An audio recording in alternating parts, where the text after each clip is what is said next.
네, 성도 여러분, 오늘도 주님께 예배드리는 거룩한 주일입니다. 오늘 예배를 통해서 살아계신 하나님을 경험하시는 귀한 은혜가 있으시기를 바라겠습니다.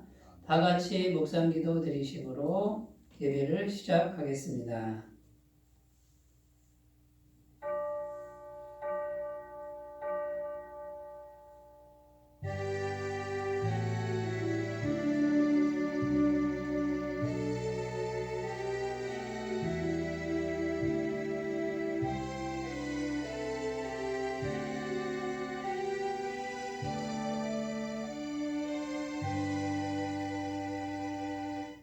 나의 영혼이 잠잠히 하나님만 바라며 나의 구원이 그에게서 나오는도다. 오직 그만이 나의 반석이시요 나의 구원이시요 나의 요새이시니 내가 크게 흔들리지 아니하리로다. 아멘. 성부 성자 성령 거룩하신 삼위일체 하나님, 저희에게 기쁘고 복된 주일을 허락하여 주시고 성전으로 올라와 성도들과 함께 어울려 예배하게 하시니 감사합니다. 저희에게 건강을 주셨기에 예배할 수 있습니다. 저희에게 믿음을 주셨기에 하나님을 아바 아버지라 부를 수 있습니다. 저희에게 생명의 호흡을 주셨기에 주님의 성호를 찬양할 수 있습니다. 하나님께서 베풀어 주신 이 모든 은혜를 잊지 않고 감사하며 예배하오니 기쁘게 받아 주시옵소서. 오늘도 예배하신 말씀과 은혜로 저희의 심령을 만족하게 하여 주시옵소서. 감사드리며 예수님의 이름으로 기원하옵나이다. 아멘. 다 같이 찬송가 19장 함께 부르겠습니다.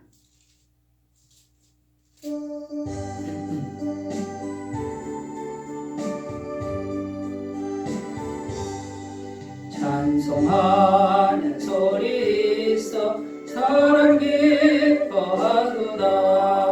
하늘 아버지의 이름 거룩하도다.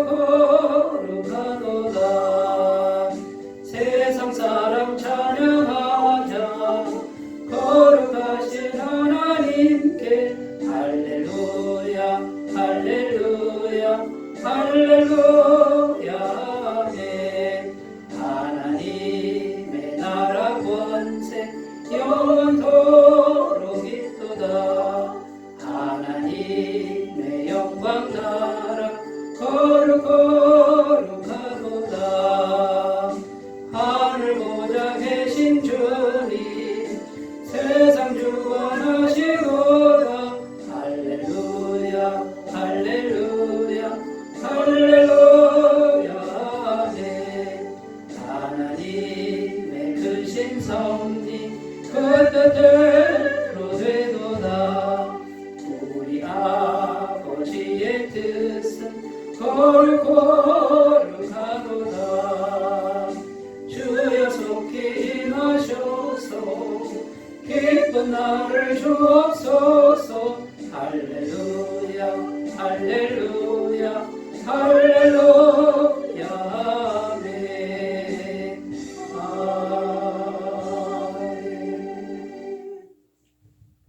사도신경으로 신앙 고백을 하나님께 드리겠습니다.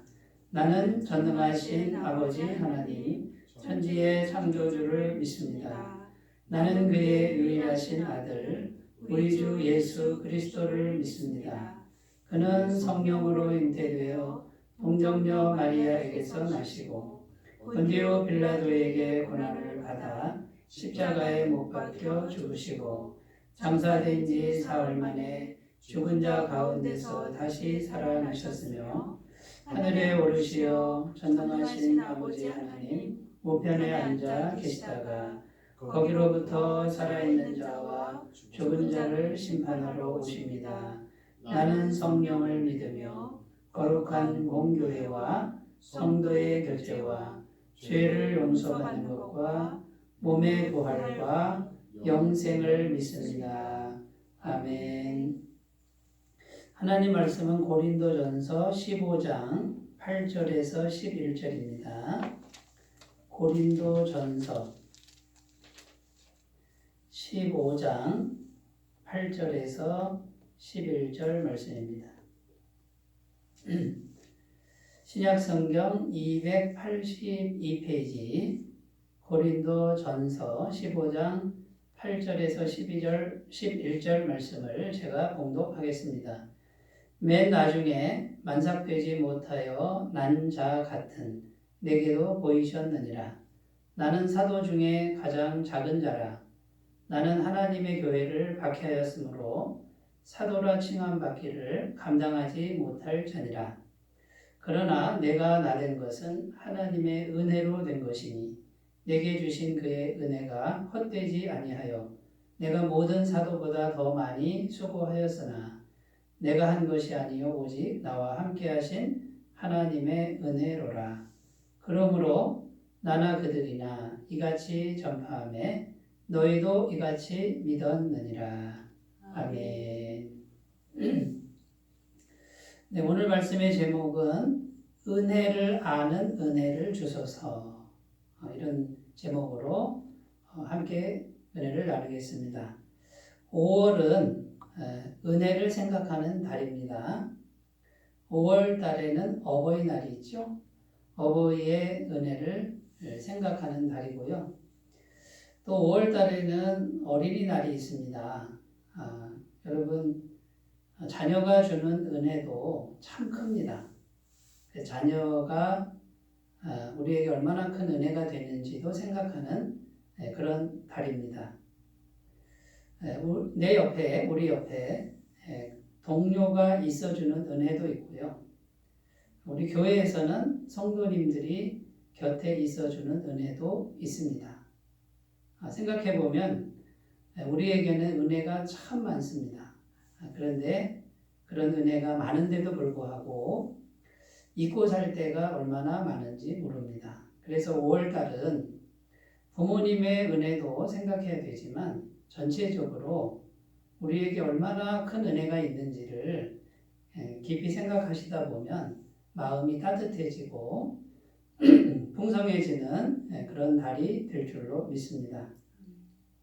자, 중요한 것은 우리가 은혜를 아는 사람이냐라는 것입니다.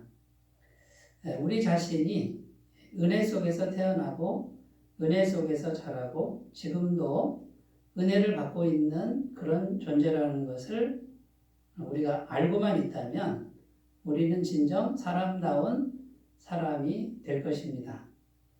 우리가 사람을 평가할 때 정말 싫은 사람을 이렇게 평가하죠. 은혜도 모르는 사람. 이렇게 평가할 때는 좀 사람다운 모습이 보이지 않을 때 그런 말을 쓰지 않습니까? 그래서 우리는 은혜를 아는 사람이 되었으면 좋겠다는 것이죠. 자, 우리 조국 대한민국, 이 한국에서 사는 은혜도 참으로 큽니다. 지금 우리나라는 여름으로 가고 있지만 그 여름도 그렇게 길지 않습니다. 잠깐이면 가을이 오고요.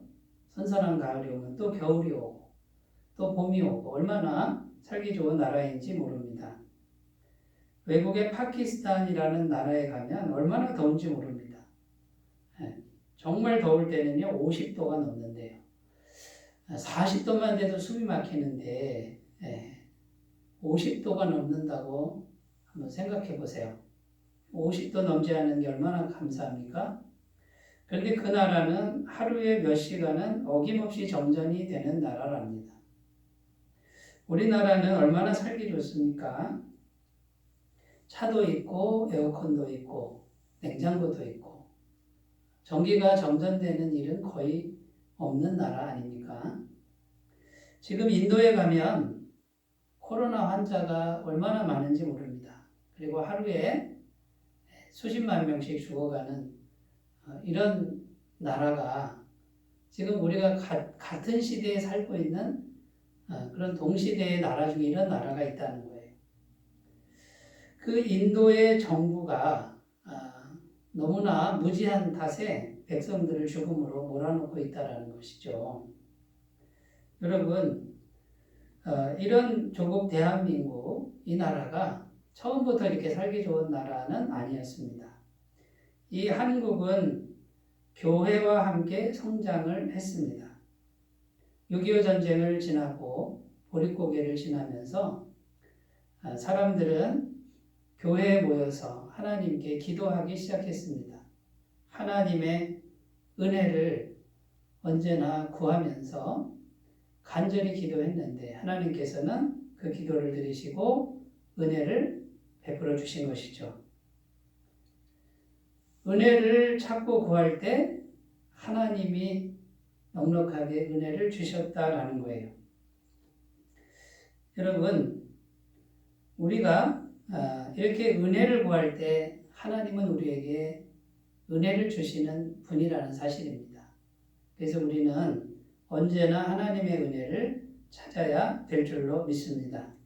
찬송가 197장 가사에 보면 은혜가 풍성한 하나님은 이렇게 시작을 합니다. 믿는 자 한 사람 한 사람 어제나 오늘이나 영원토록 변함없이 변찮고 보호해 주시네.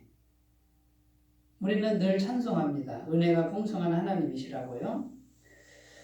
고린도전서 1장 3절에 보면 하나님 우리 아버지와 주 예수 그리스도로부터 은혜와 평강이 있기를 원하노라.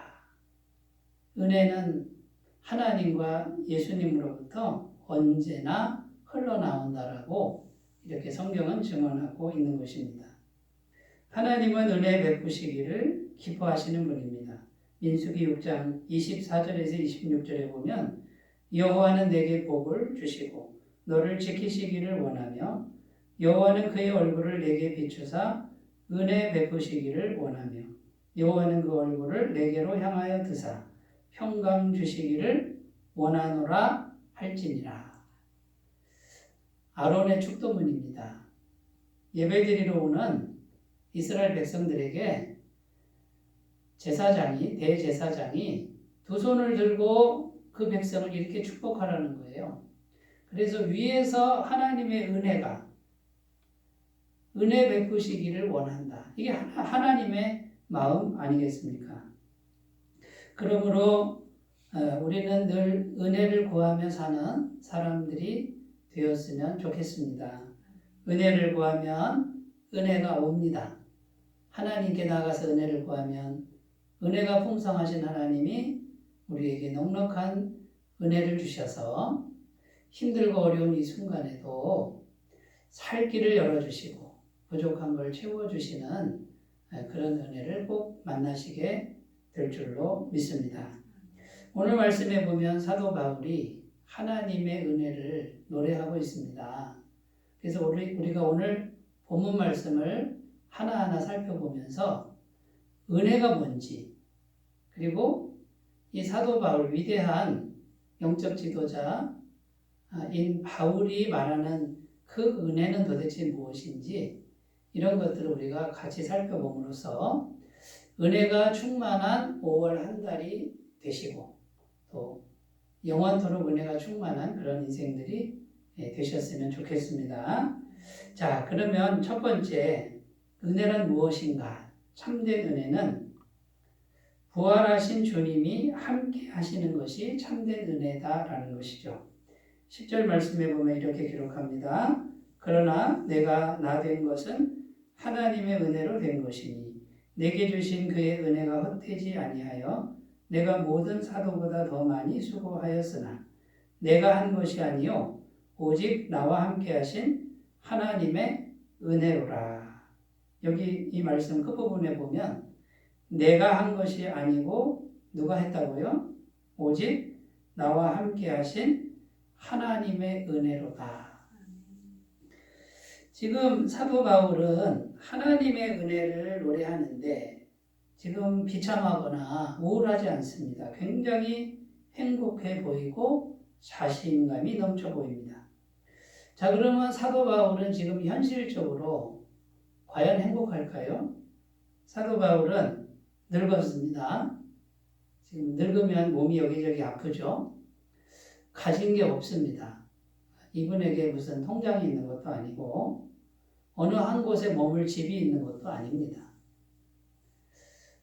무슨 토지가 있는 것도 아니고요.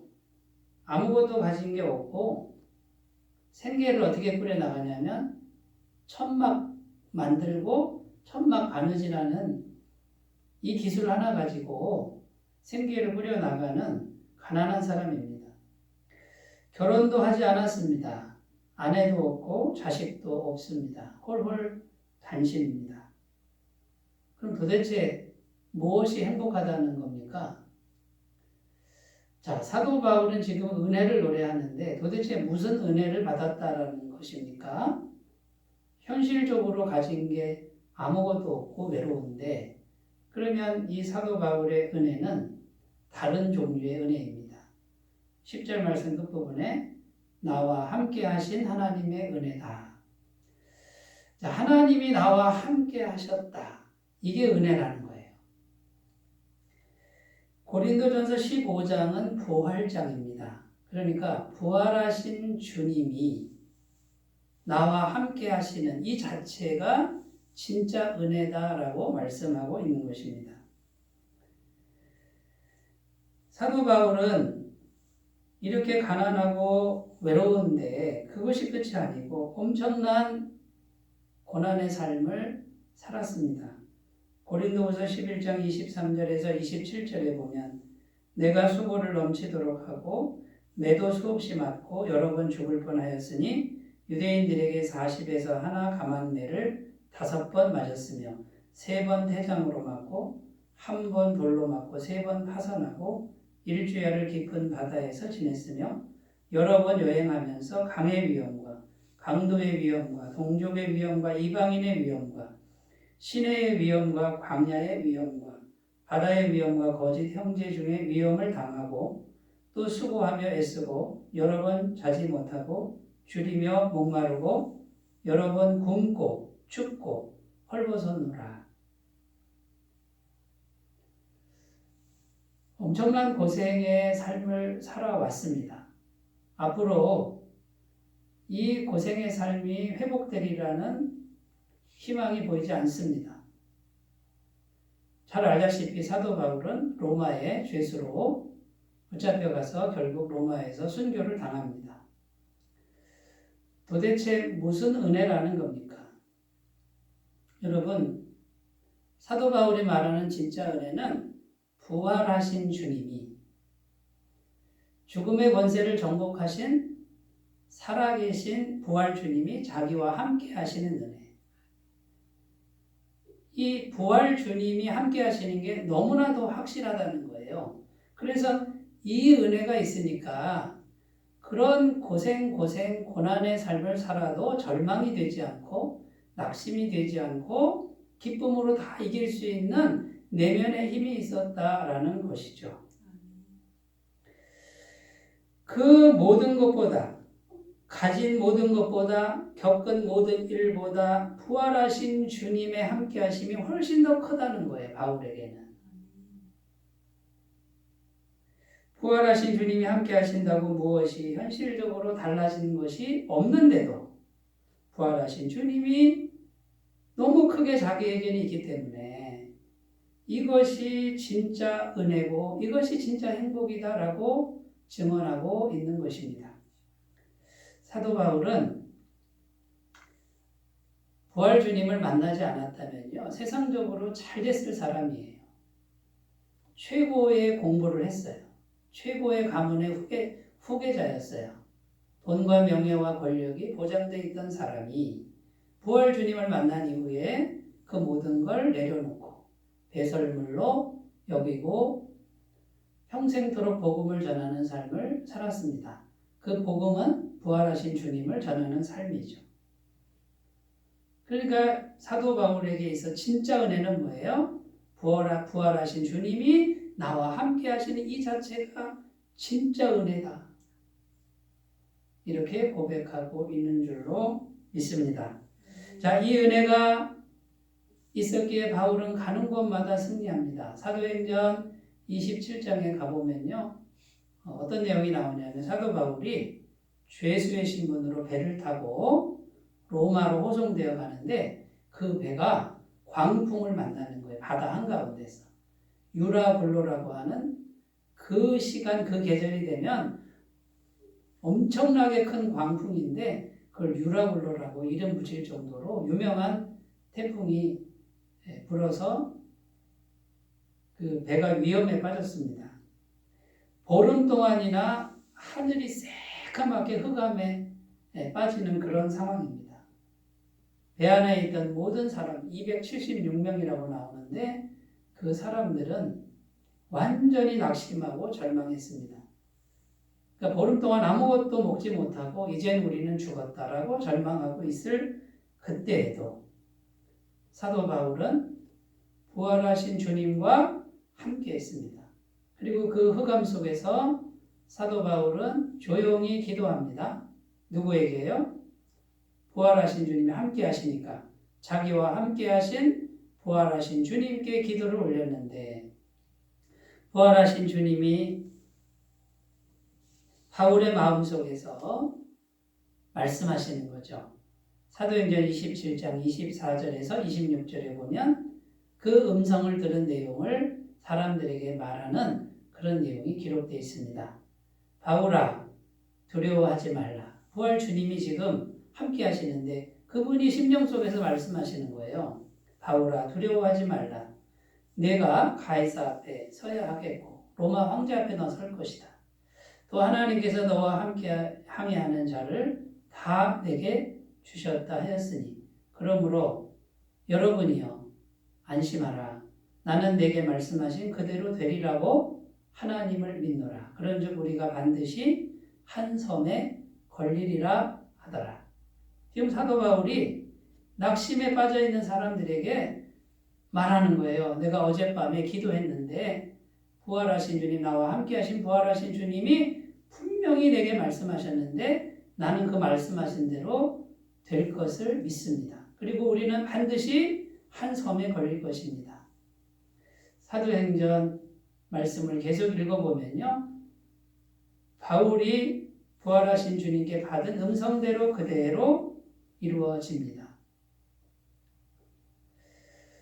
여러분, 부활하신 주님이 지금 어디 계십니까? 지금 부활하신 주님과 함께 하고 계십니까?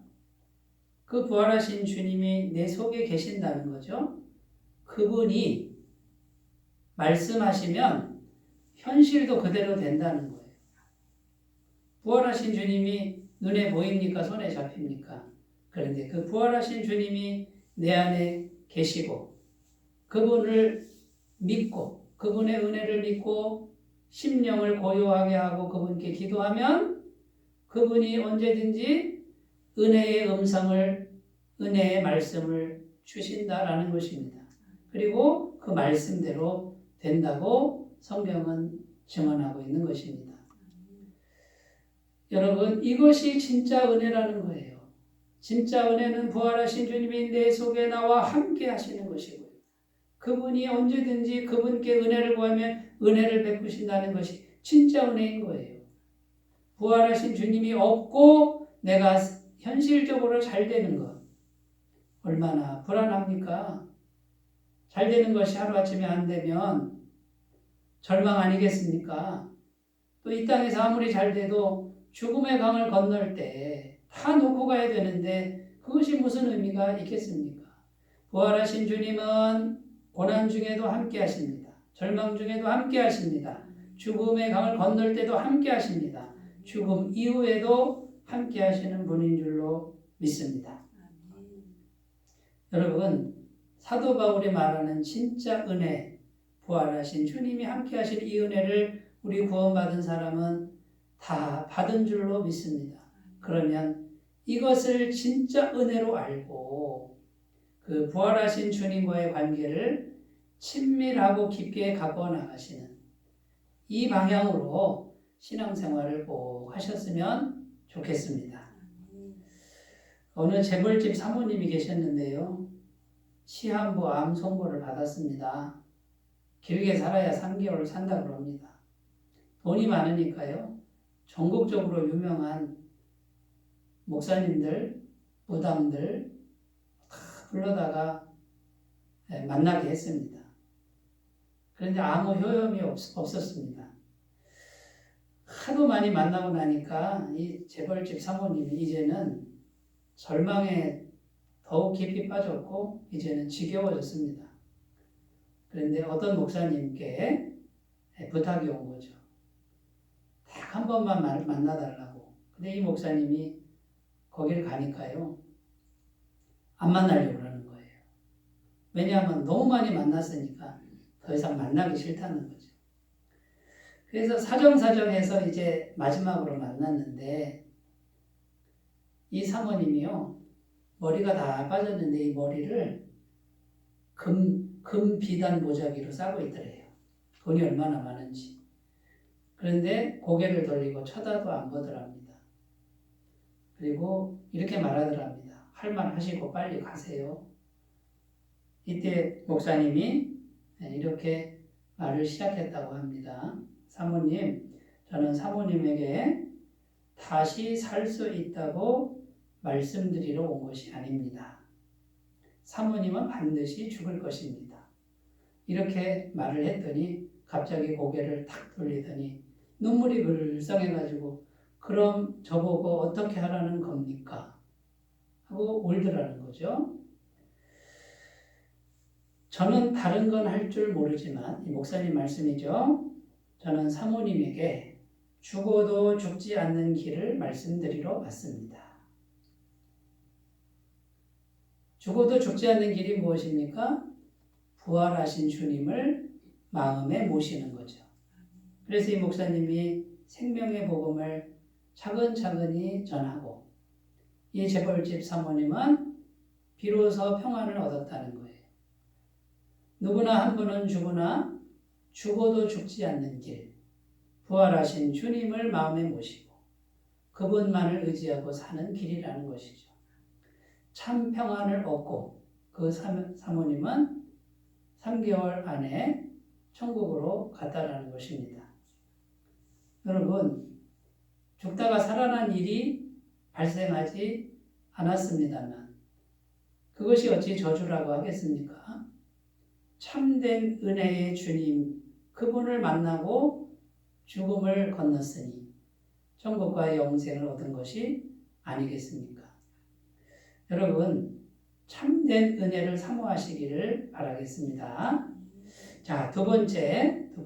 첫 번째는 뭐죠? 참된 은혜는 부활하신 주님이 함께 하시는 것이다라고 바울은 지금 노래하고 있는 것이고요. 자, 바울을 이제 은혜인데, 은혜를 알면 바울은 지금 어떤 모습입니까? 겸손하면서도 자유로운 자신의 모습이 됩니다. 겸손하면서도 자유로운 내가 된다라는 것입니다. 8절 9절 말씀입니다. 맨 나중에 만삭되지 못하여 난 자 같은 내게도 보이셨느니라. 나는 사도 중에 가장 작은 자라. 나는 하나님의 교회를 박해하였으므로 사도라 칭함받기를 감당하지 못할 자니라. 여기 보면 바울은 자기에 대해서 아주 겸손합니다.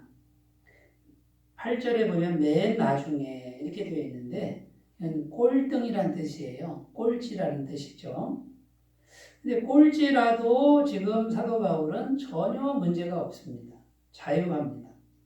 만삭되지 못하여 난 자 같은 내게도, 실제로 사도 바울은 팔삭둥이라고 이렇게 전해져 와요. 외모가 아주 그냥 쭈글쭈글한 못생긴 사람이었고 대머리였다고 합니다. 오늘 말씀에 보면 사도 중에 지극히 작은 자라. 자기를 계속 낮추는데 자기가 점점 낮아지는데도 사도 바울은 자유한 거예요. 겸손해지는데 자유한 이유가 무엇일까요? 부활하신 주님이 자기보다 훨씬 큰 거예요. 자기가 못난 것, 꼴등인 것, 못생긴 것보다 부활하신 주님이 훨씬 크다라는 이 믿음이 있으니 겸손한데 자유로운 자신이 되는 것이죠. 사도 바울이 인생 말년에는 더 낮아집니다. 자신을 죄인 중에 괴수라고 표현합니다. 디모데전서 1장 15절, 미쁘다 모든 사람이 받을 만한 이 말이요. 그리스도 예수께서 죄인을 구원하시려고 세상에 임하셨다 하였도다. 죄인 중에 내가 괴순이라. 사도 중에 가장 작은 자를 넘어서 죄인들 중에 최고 괴수가 나다라고 이렇게 선포하는데 왜 자유로울까요? 내가 죄인 중에 괴수라도 부활하신 주님은 얼마든지 넉넉하게 구원할 수 있기 때문입니다. 이 믿음이 사도 바울에게는 있었던 것입니다. 사도 바울은 전에 자기 스스로를 많이 자랑한 것 같습니다. 그들이 히브리인이냐? 나도 그러하며. 그들이 이스라엘인이냐? 나도 그러하며. 그들이 아브라함의 자손이냐? 나도 그러하며. 그들이 그리스도 일꾼이냐? 정신없는 말을 하거니와 나는 더욱 그러하도다. 자기 육신이 가진 그런 지위와 신분을 막 자랑하는 모습이 보이는데 부활하신 주님을 만나고 나서는 이런 것이 없어도 완전히 자유로운 자신이 된다라는 것입니다. 더 나아가서 바울은 오히려 부활하신 주님을 만난 후로는 오히려 자신의 약한 것을 자랑하게 됩니다. 고린도후서 12장 9절 나에게 이르시기를 내 은혜가 내게 족하도다. 이는 내 능력이 약한 데서 온전하여 짐이라 하신지라. 그러므로 도리어 크게 기뻐함으로 나의 여러 약한 것들에 대하여 자랑하리니 이는 그리스도의 능력이 내게 머물게 하려 함이라. 사도 바울이 깨달은 게 무엇입니까? 내가 더 못나고 약해야 내 안에 계신 부활 주님의 능력이 더 커지는구나. 아하, 내가 약한 것이 있을 때 그것 때문에 너무나 고통스럽고 힘든데 그 고통스럽고 힘들어서 내가 연약할 그때에 오히려 주님을 더 의지하게 되고 그럴 때 부활하신 주님이 더 큰 능력으로 나를 붙들어 주시는구나. 아하, 내가 더 약해져야 되는구나. 내가 더 아파야 되는구나. 그때 낙심하지 말고 부활하신 주님을 붙들리라. 아, 이제는 부끄러워할 것이 아니라 자랑해야 되겠구나. 나 이것 때문에 눈물 흘리고 나 이것 때문에 고통받은 거 부끄러워할 게 아니라 자랑해야 되겠구나. 나 이것 때문에 힘들고 고통스럽지만 나는 낙심하지 않고 부활하신 주님을 붙들고 있습니다. 겸손하지만 자유로운 바울의 모습을 보여주고 있는 것입니다. 여러분, 우리 주님 예수님도 똑같은 모습을 보여주는 것이죠. 우리 주님 예수님이 이 땅에서 귀한 것을 경험한 게 거의 없어요. 목수 집안에 가난하고 먹고 사는 문제 고민해야 되고 고난받고 십자가에 벌거벗김을 당하고 피 흘려 돌아가시는 이 철저한 낮아짐. 그런데 주님의 내면은 단 한 번도 절망이 없었다는 거예요. 아버지 나의 원대로 마옵시고 아버지의 원대로 하옵소서 하는데 기꺼운 마음으로 십자가의 길을 가는 그 자유함은 어디서 왔냐는 거예요. 우리 예수님 마음 안에 성령께서 함께 하셔서 고난이 있어도 내가 너와 함께하고 있다. 십자가의 길을 가도 내가 너와 함께하고 있다. 내가 죽을 것이다. 그러나 3일 만에 다시 살릴 것이다. 주님에 대한 믿음이 우리 예수님을 낮아지게 하나 자유케 한 능력의 근원인 줄로 믿습니다. 사랑하는 여러분, 우리가 부활하신 주님의 은혜를 알면 알수록 우리는 낮아지는 게 두렵지 않습니다. 오히려 기꺼이 겸손해지는데 너무나 자유로운 우리가 될 줄로 믿습니다. 그 은혜가 충만하시기를 바라겠습니다. 세 번째입니다. 은혜를 아는 사람은 은혜의 통로자가 됩니다. 11절 말씀, 그러므로 나나 그들이나 이같이 전파하며 너희도 이같이 믿었느니라.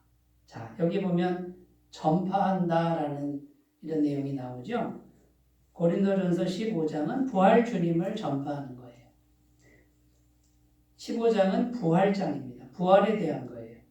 자, 나나 그들이나 할 때 이 나는 바울이고 그들은 누구냐면 사도들, 위대한 사도들.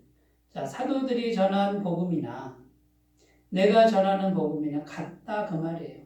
결국 죽으시고 부활하신 주님을 전하는 복음은 똑같아. 이같이 전파했다. 현재형이에요. 지금도 전파하고 있다라는 뜻이에요. 그런데 너희도 이같이 믿었느니라. 위대한 사도들이 전한 복음을 믿은 사람들이나 내가 전한 복음 똑같은 복음인데 너희도 똑같이 믿었다 이 말이에요. 그런데 여기 믿었다라는 건 과거형이에요. 자, 믿었느니라 할 때 왜 과거형으로 했을까요? 지금도 믿고 있는데 이 말은 분명히 복음을 믿었는데 너희 중에 누군가는 부활의 주님을 믿지 않는 사람들이 있구나. 자, 이제부터는 어떻게 할 것이냐라는 거예요. 부활하신 주님이 속에 살아계신 사람은 전할 수밖에 없다는 거예요. 왜냐하면 자기 인생에서 부활하신 주님이 살아계신 것이 가장 큰 일이고 크신 분이고 이게 가장 소중한 일인데 이걸 어떻게 전하지 않을 수 있느냐 그 말이에요. 바울은 평생 이런 은혜의 통로자로 인생을 바칩니다. 진정한 은혜가 뭔지 알았으니 진정한 은혜의 통로자가 되었다라는 것입니다. 부활하신 주님이 주인이 되는 심령을 가꾸고 가는 곳마다 주인 되신 부활 주님을 전합니다. 바울 속에 계신 주님은 어떻게 하셨을까요? 바울이 부활 주님을 전할 때 부활하신 주님의 그 능력이 나타나는 거죠. 어떤 사람에게는 회개로, 어떤 사람에게는 병고침으로, 어떤 사람에게는 기적으로 부활하신 주님이 바울과 함께 했다라는 거예요. 여러분, 하나님의 능력을 경험하길 원하십니까? 비결이 뭘까요? 부활하신 주님을 마음에 모시고 그분을 늘 전파하는 거예요. 그러면 내가 부활하신 주님을 증거하면 누가 도와주는 거예요? 부활하신 주님이 내 말이 사실이라는 것을 확정해 주는 거예요. 이것을 꼭 믿으셨으면 좋겠습니다. 우리가 평생 부활하신 주님이 소중한 분이면 우리는 이 부활하신 주님 참된 은혜, 진짜 은혜를 전할 수밖에 없는 사람들이 될 줄로 믿습니다. 우리의 삶을 주님이 책임져 줄 줄로 믿습니다. 베드로전서 5장 10절 모든 은혜의 하나님 곧 그리스도 예수 안에서 너희를 부르사 자기의 영원한 영광에 들어가게 하시니가 잠깐 고난을 받은 너희를 친히 온전케 하시며 굳게 하시며 강하게 하시며 터를 견고케 하시리라. 아멘. 우리는 이 땅에 사는 동안에 잠깐 고난을 받을 수 있습니다만 부활하신 주님이 함께 하셔서 온전케 하시고 굳게 하시고 강하게 하시고 터를 견고케 하셔서 실패하지 않는 사람으로 우리를 인도하신다고 약속하고 있는 것을 꼭 믿으셨으면 좋겠습니다. 자, 말씀을 정리해 보겠습니다. 5월달 우리는 은혜를 생각해 보았으면 좋겠습니다. 수많은 은혜를 생각하고 특별히 하나님의 은혜를 생각하고 오늘 바울은 부활하신 주님의 은혜를 평생 가슴에 품고 살아왔다는 것을 오늘 기억하시고 우리 날마다 부활하신 주님의 그 크신 은혜 속에 살아가는 능력의 삶이 되시기 바라겠습니다. 기도하겠습니다. 하나님 아버지, 죽으시고 부활하신 주님을 믿을 수 있는 은혜 주시니 감사합니다. 그 부활 주님을 가장 소중한 분으로 참된 은혜로 여기는 믿음을 주옵소서. 예수님의 이름으로 기도드립니다. 아멘. 찬송가 310장 함께 부르겠습니다. 310장입니다.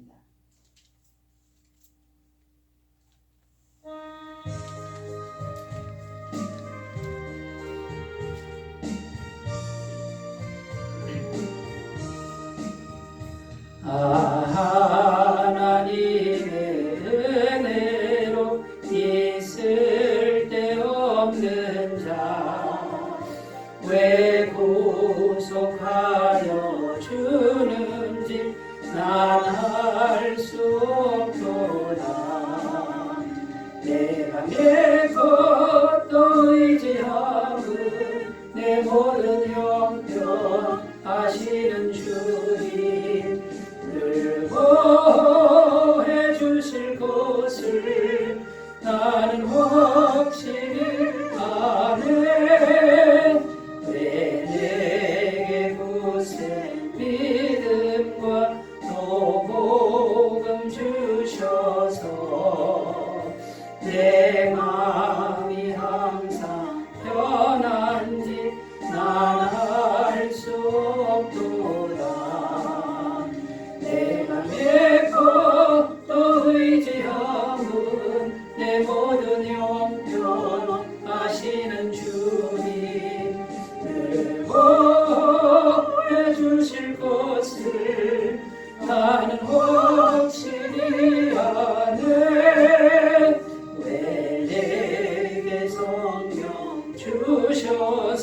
내 마음 감동해 주 예수 믿게 하는지 난 알 수 없도다.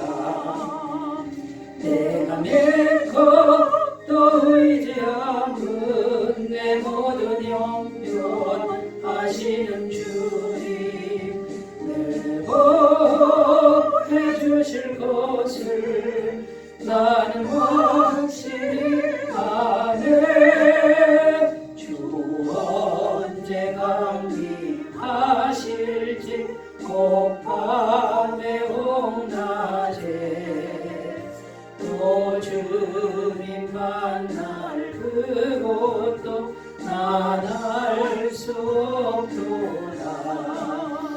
내가 믿고 또 의지함은 내 모든 영혼 하시는 주님 늘 보호해 주실 곳을 나는 확실히 아네. 광고 말씀드립니다. 오늘도 주님의 은혜가 충만하시길 바라겠습니다. 코로나 바이러스 종식을 위해서 우리 마음을 모아서 매일매일 기도해 주시면 감사드리겠습니다. 교회 헌금 계좌가 바뀌었습니다. 착오 없으셨으면 좋겠습니다. 이제 찬송가 384장 부르시고 축도로 예배를 마치겠습니다.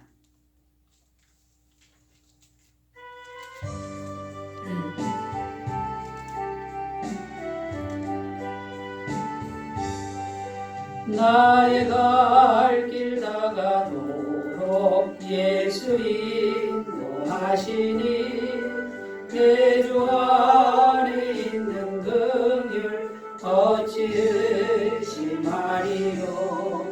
믿음으로 사는 자는 하늘 위로 갔겠네.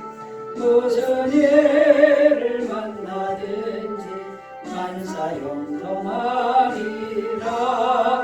무슨 일을 만나든지 만사 영통하리라. 나의 갈 길 다가도록 예수 인도하시니 어려운 일 당한 때도 족하는 내 주시네.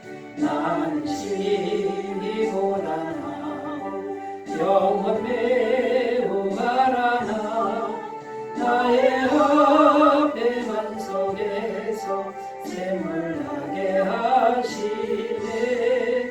나의 앞에만 속에서 샘물나게 하시네. 나의 갈 길 다가도록 예수 인도하시니 그의 사랑 어찌 큰지 말로 할 수 없도다. 성령 강화받은 영혼 하늘 날아갈 때에 영영 모를 나의 찬송 예수 인도하셨네. 영영 모를 나의 찬송 예수 인도하셨네.